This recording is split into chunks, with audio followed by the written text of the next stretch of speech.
So like, aggressive fat loss, it's a thing.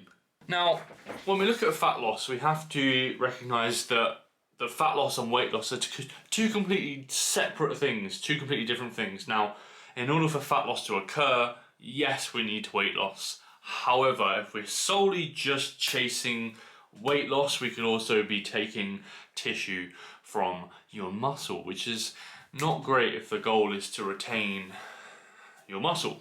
And in the last, great transition, in the last just under 3 weeks, I have moved from 89 kilograms to 84 kilograms, so a 5 kilo difference. So how can we tell that is fat loss and not just me losing all my muscle? Well, I have to say, mate, that's a great question. Did I just ask myself a question and now I'm going to answer it? Yes. So there's a few proxies that. Good.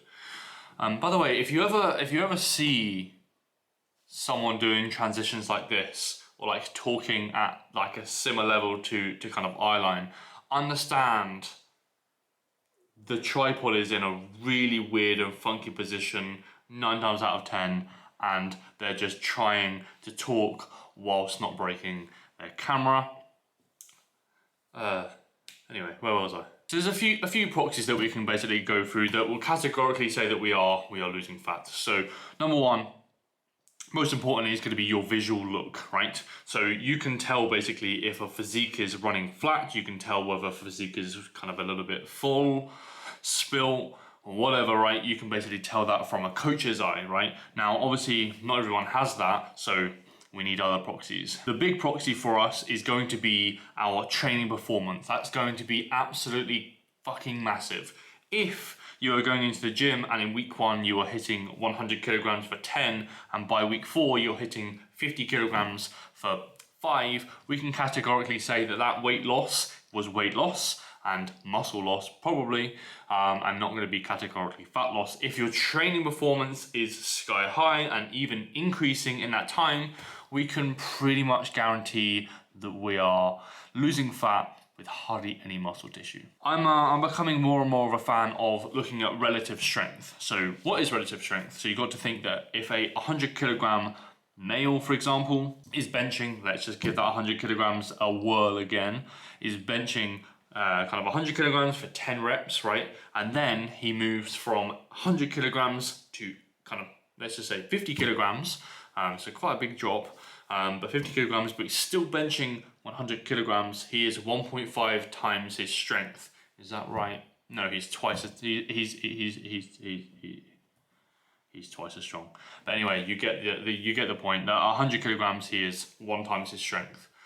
So technically, when we look at muscle building and retaining muscle and even gaining muscle in a deficit, I would look more so towards relative strength, not just numbers on the board. Jesus Christ. Hay fever's back. Always happens around my birthday. What? I'm just staring at this card. Well, that's not even me, is it? Also, guess how old I am. Guess in the comments how old I am. The last one where we look at kind of weight loss and fat loss is going to be your rate of loss, right?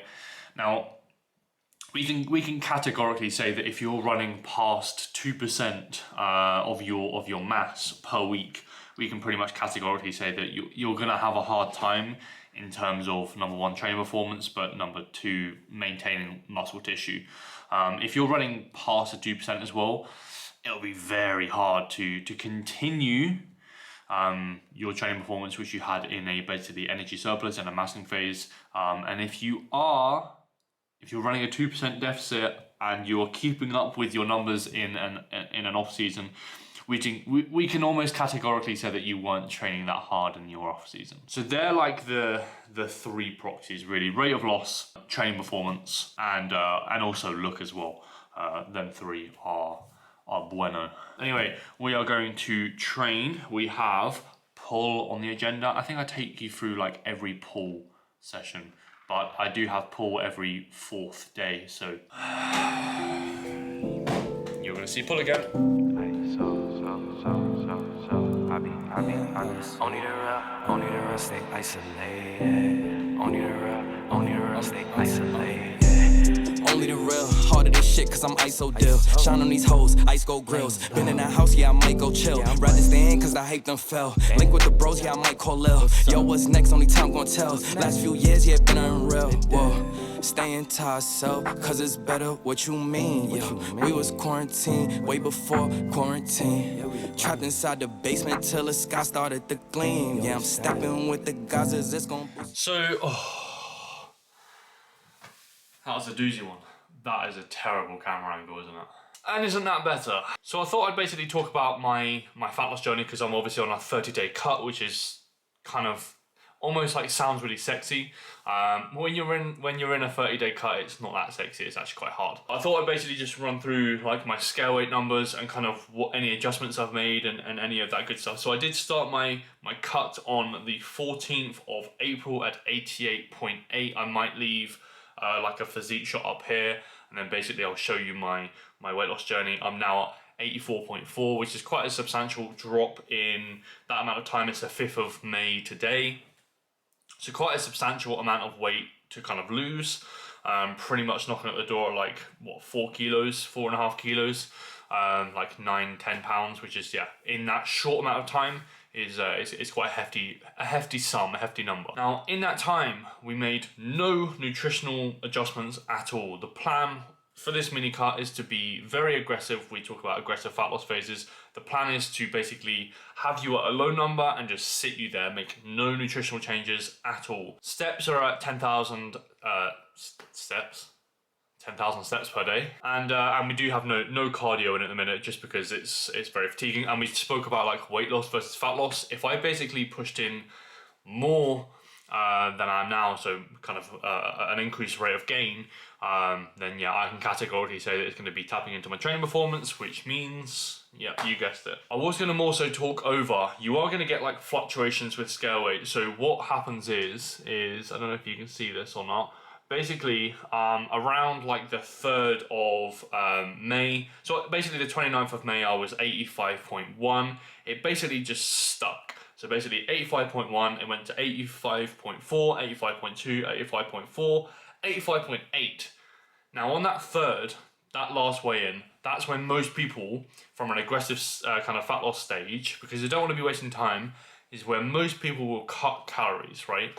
Now, what you have to imagine is, even in this short amount of time, you are accumulating quite a lot of fatigue, quite a lot of diet fatigue, right? That's where most people will basically be like, fuck this, I'm not seeing my scale weight move, see you later, drop calories, start kind of losing weight again, which will happen. But also, what will happen is going to be muscle loss, right? It's going to be weight loss, right? I changed nothing. Lo and behold, this morning I woke up at 84.4.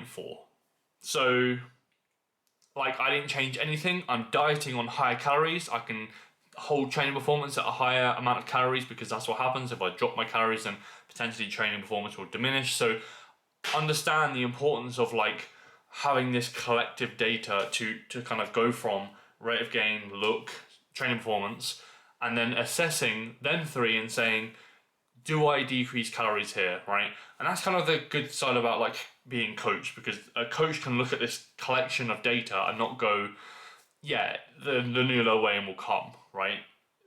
An emotional person, we're all emotional, especially in dieting, right?